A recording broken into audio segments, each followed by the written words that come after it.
Here's Storm Team 10 meteorologist Adam Olivier.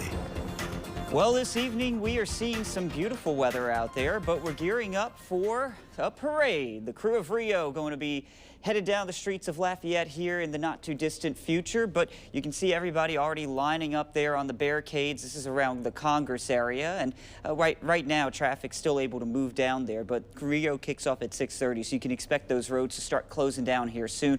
Lots of people around the area getting excited to catch some good throws later on. Right now, though, you can see in Opelousas, also very quiet out there. We're seeing those clear skies across the area. Look at this beautiful sunset here down Johnston, and a little bit of a breeze, but nothing that's too concerning, and it definitely doesn't feel chilly out there. We do have those cool conditions right now in the 60s, and that higher humidity is going to make it feel more damp at times, and as the night goes on, a bit cooler out there, but not too bad.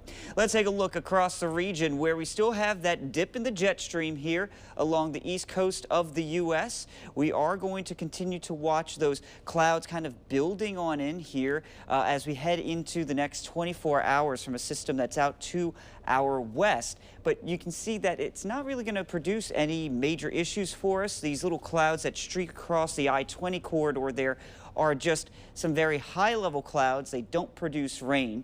And that's a type that we're going to see not only for tonight, but into the day tomorrow. So this evening for Crew of Rio, you got no problems. We're looking at those temperatures there, a bit chilly towards the end of the parade. So if you're going to be down Johnston, say from Blackham Coliseum to the end of the route, which ends at Cajun Field, you may want a jacket there. Those temperatures falling into the lower 50s, and then eventually the 40s here by midnight.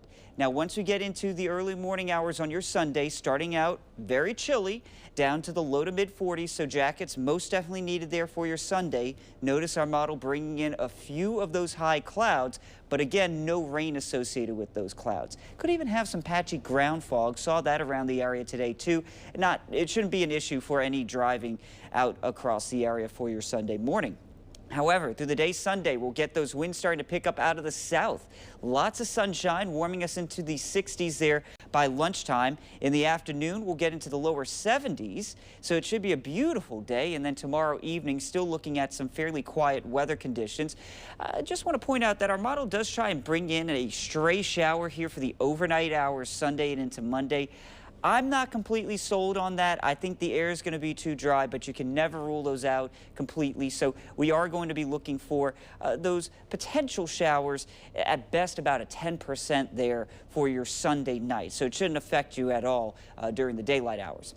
Temperatures overnight tonight dropping into the low to mid 40s. It's going to be cold out there, but if you need a jacket tonight, you won't need it for your Sunday. Temperatures reach 70 with mostly sunny skies. A couple things to note about this upcoming forecast. First, we stay in the 70s, so you don't have to worry about any major cold. We'll have a lot of sunshine Monday, but a few showers return Tuesday and Wednesday, and we could potentially have a few showers there Thursday and Friday. We'll be watching next Saturday, though. Some storms look to move on through. Of course, we'll get better timing of that in the days ahead. Download the KLFY News 10 weather